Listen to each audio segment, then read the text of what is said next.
The crystal water glass was slick in my hand.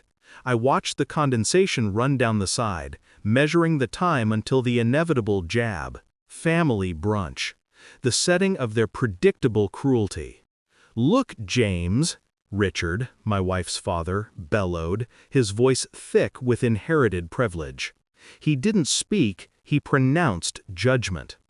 "Maybe try getting a real job like normal people. Stability, a paycheck. Stop this consulting nonsense." He punctuated the insult with a dismissive wave. Across the table, Clara, my wife, offered me a brittle, apologetic glance. The kind she reserved for damage control, not genuine support. Her embarrassment wasn't for his cruelty, it was for my existence outside their prescribed narrative. I met Richard's eyes. My internal temperature dropped. I smiled.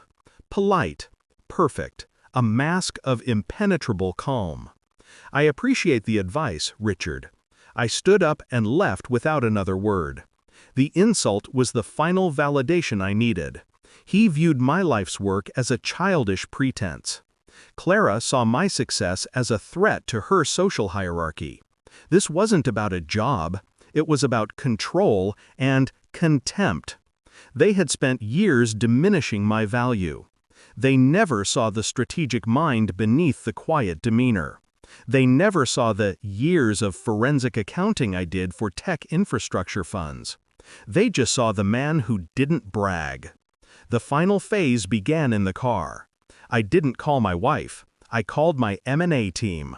Target, Apex Solutions, execute final purchase by EOD.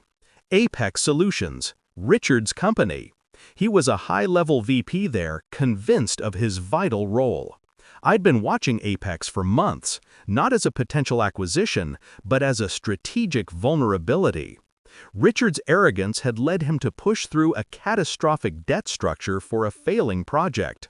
I tracked that debt. I bought it. My consulting nonsense just made me the most aggressive corporate creditor.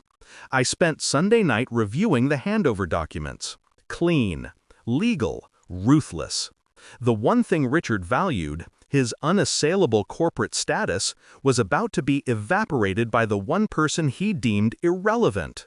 Monday morning, 9 a.m. My personal assistant forwarded the email.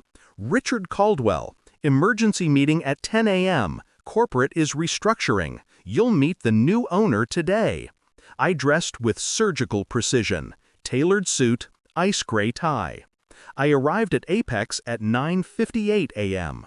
The receptionist, panicked by the corporate storm, waved me through to the executive floor. At 10:02 a.m., I walked into the glass-walled conference room.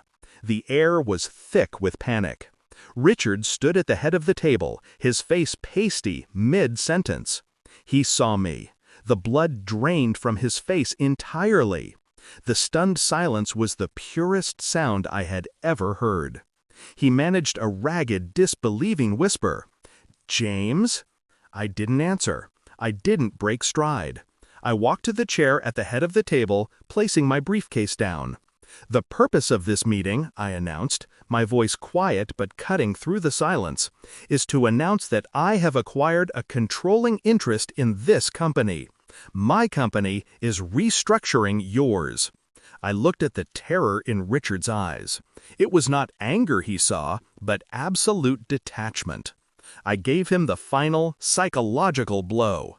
"Richard," I said, a single drop of venom in the clinical tone, "your position is redundant.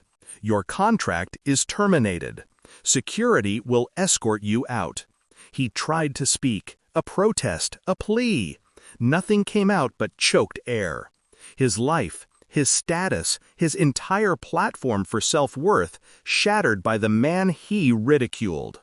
I turned my back on him, addressing the remaining executives. I didn't need to look at his crumpled dignity. My victory wasn't physical, it was strategic. I sat down, feeling the heavy, cold satisfaction of total control. I had traded 2 years of quiet contempt for a day of ultimate clarity. I had walked away from their narrative forever. My job was real now, and his, profoundly, was not.